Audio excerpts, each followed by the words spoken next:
Assalamualaikum warahmatullahi wabarakatuh. Alhamdulillahirabbil alamin. Lagi dan lagi kita bersyukur kepada Allah Subhanahu wa taala atas segala nikmat yang Allah Subhanahu wa taala telah berikan kepada kita. Tidak lupa juga kita berselawat kepada Nabi kita Muhammad sallallahu alaihi wasallam. Allahumma salli ala sayyidina Muhammad wa ala ali sayyidina Muhammad.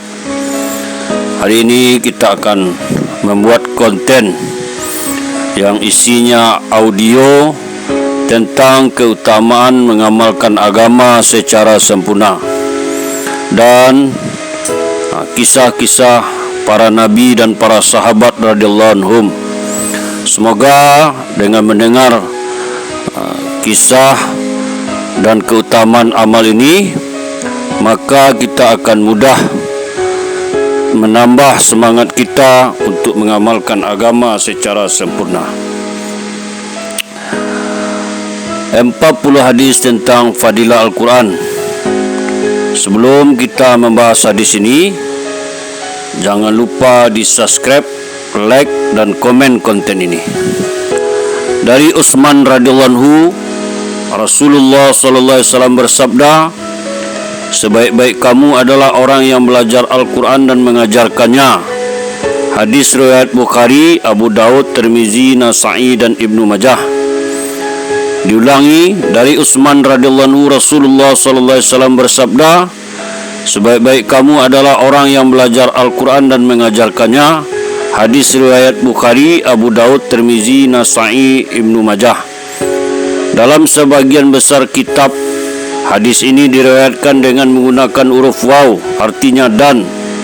Sebagaimana terjemahan di atas dengan merujuk pada terjemahan di atas, maka keutamaan itu diperuntukkan bagi orang yang belajar Al-Quran dan mengajarkannya kepada orang lain.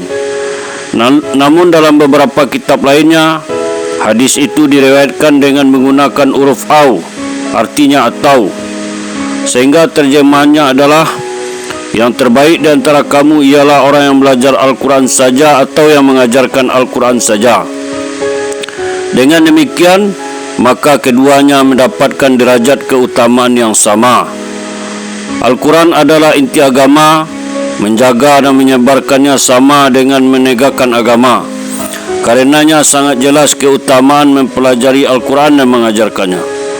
Walaupun bentuknya berbeda-beda, yang paling sempurna adalah mempelajarinya, dan akan lebih sempurna lagi jika mengetahui maksud dan kandungannya.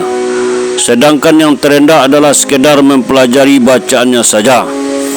Hadis di atas diperkuat oleh sebuah hadis yang diriwayatkan dari Sa'id bin Sulaim radhiyallahu anhu secara mursal bahwa barang siapa mempelajari Al-Quran tetapi ia menganggap bahwa orang lain yang telah diberi kelebihan yang lain lebih utama darinya, berarti ia telah menghina nikmat Allah yang dikurniakan kepadanya, yaitu taufik untuk mempelajari Al-Quran.